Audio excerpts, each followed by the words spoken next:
Introductory প্রশ্নটাতে ধরেন লটাতে একটা লয়ের প্রশ্নে সেখানে ধরেন ডক্ট্রিন অফ রেস জুডিকেটা বা এরকম কোনো কিছু সম্পর্কে একটা প্রশ্ন দিচ্ছে, ঠিক আছে? তাহলে ওই যে টপিকটা প্রশ্ন দিবে সেটা আসলে কি,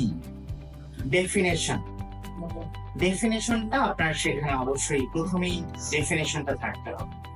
এখন ডেফিনেশনটা আপনি নিজের ভাষায় দিতে পারেন, বা সেটা সেকশন সেখানে আনতে পারেন, বা কোনো হচ্ছে জুরিস্টের মতামত আনতে পারেন, বা কোনো হচ্ছে লয়ার রেফারেন্স বা কেস রেফারেন্সেরও সেখানে আপনি একটা ডেফিনেশন দিতে পারেন। তো মেইন বডিতে আপনাকে যে প্রশ্নটা চাইছে বা কোনো কিছুর সাথে অ্যানালাইসিস করতে বলছে বা কোনো কিছুর সাথে রিলেট করতে বলছে বা আপনার মতামত কোনো কিছু সম্পর্কে আপনার মতামতটা চাইছে, সেই মতামতটা আসবে আপনার মেইন বডিতে।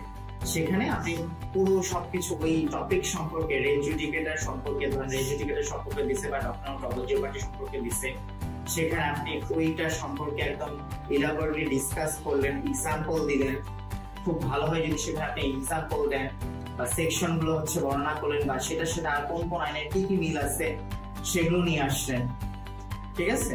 বা যদি মতামত চাই সেখানে আপনি আপনার অপিনিয়ন গুলো দিলেন এবং অপিনিয়ন সপক্ষে আপনি আপনার যুক্তিগুলো দিলেন, দিয়ে আপনি সেটা শেষ করেন 1-2 লাইন গ্যাপ দিয়ে সেখানে আপনি একটা কি রাখবেন, উপসংহার রাখবেন।